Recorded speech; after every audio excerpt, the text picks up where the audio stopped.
Hello, welcome to national rankers.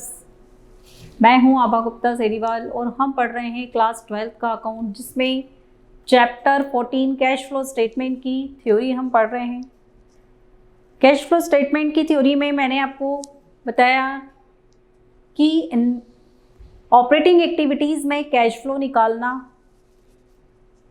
निकालने की दो मेथड बताई, डायरेक्ट और इनडायरेक्ट। इनडायरेक्ट मेथड हम कर रहे हैं। तो इनडायरेक्ट मेथड में इसके पहले मैंने आपको बताया कि नेट प्रॉफिट को बेस माना जाता है और नेट प्रॉफिट में ऐड की जाने वाली आइटम्स और उसमें से माइनस की जाने वाली आइटम्स के बारे में बताया। उसके बाद करंट असेट्स और करंट लायबिलिटीज इंक्रीज या डिक्रीज होती हैं, तो उसके बारे में बताया। तो करंट असेट्स और करंट लायबिलिटीज जब भी इंक्रीज या डिक्रीज होती हैं तो ऑपरेटिंग एक्टिविटी में कैश फ्लो पर क्या इम्पैक्ट उसका पड़ता है। तो अब हम देखेंगे कि करंट लायबिलिटीज जब इंक्रीज या डिक्रीज होती हैं तो उसका ऑपरेटिंग एक्टिविटी पर क्या इफेक्ट होता है।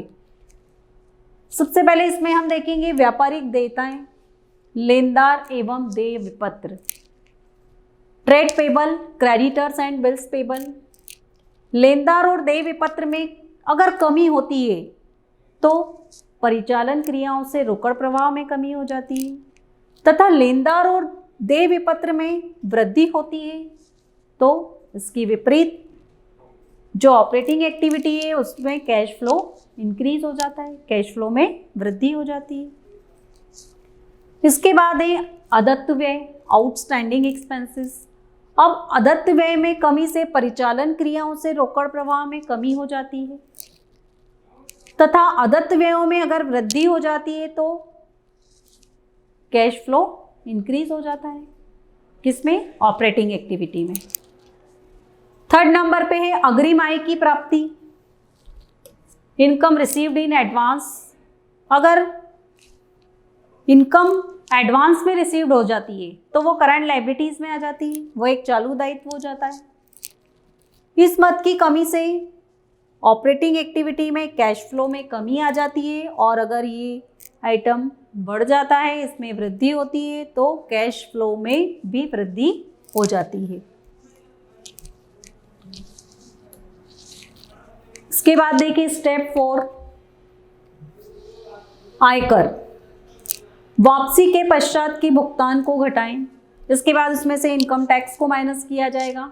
उपरोक्त समायोजन के पश्चात असाधारण क्रियाओं से पूर्व परिचालन के लिए रोकड़ सृजन, मतलब cash generated from operation before extra ordinary items को निकालने के लिए हमें क्या करना होगा? इनकम टैक्स को माइनस करना होगा। और इनकम टैक्स को माइनस करते समय हमें ये ध्यान में रखना है कि अगर उसमें कोई इनकम टैक्स रिफंड दिया गया है तो हम वो भी उसमें से माइनस कर देंगे, और उसके बाद जो अमाउंट बचेगा वही हम इनकम टैक्स के रूप में माइनस करेंगे। तो इस राशि में से परिचालन क्रियाओं से रोकड़ प्रवाह ज्ञात करने के लिए जो टैक्स रिफंड है उसको माइनस कर दिया जाता है। कर की यह राशि तभी माइनस की जाएगी अगर वो इन्वेस्टिंग या फाइनेंसिंग एक्टिविटी से संबंधित नहीं है। माइनस करने के पहले हमको ये भी देख लेना पड़ेगा कि ये ऑपरेटिंग एक्टिविटी में ही आ रहा है, इन्वेस्टिंग या फाइनेंसिंग की आइटम तो नहीं है।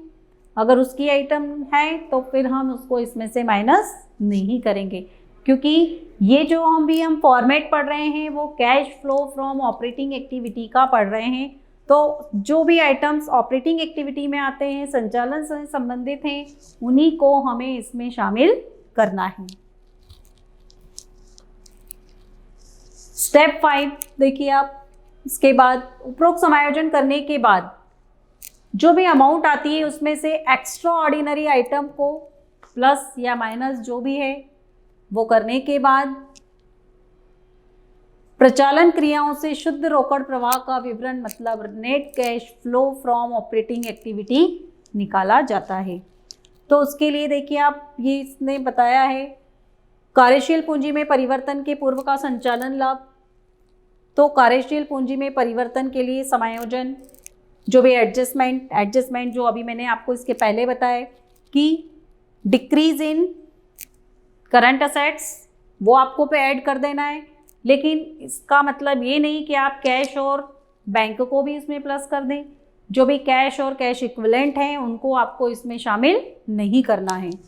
करंट लायबिलिटीज़ में इंक्रीज, जैसे कि इसमें भी आपको बैंक ओवरड्राफ्ट और कैश क्रेडिट अगर दिया है तो वो उसमें आपको शामिल नहीं करना है। फिर आपको लेस करना है। अगर करंट असेट्स में कोई इंक्रीज हो रहा है वो, और करंट लायबिलिटीज़ में कोई डिक्रीज हो रहा है तो वो दोनों आपको उससे माइनस कर देना है। तो ये आ जाएगा आपका cash flow from operating activities.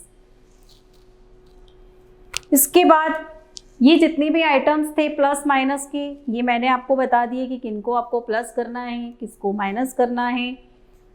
तो इसके बाद अब हम आगे अपने वीडियो में बताएंगे आपको cash flow from operating activities में इनडायरेक्ट मेथड से किस तरीके से आपको कैश फ्लो निकालना है।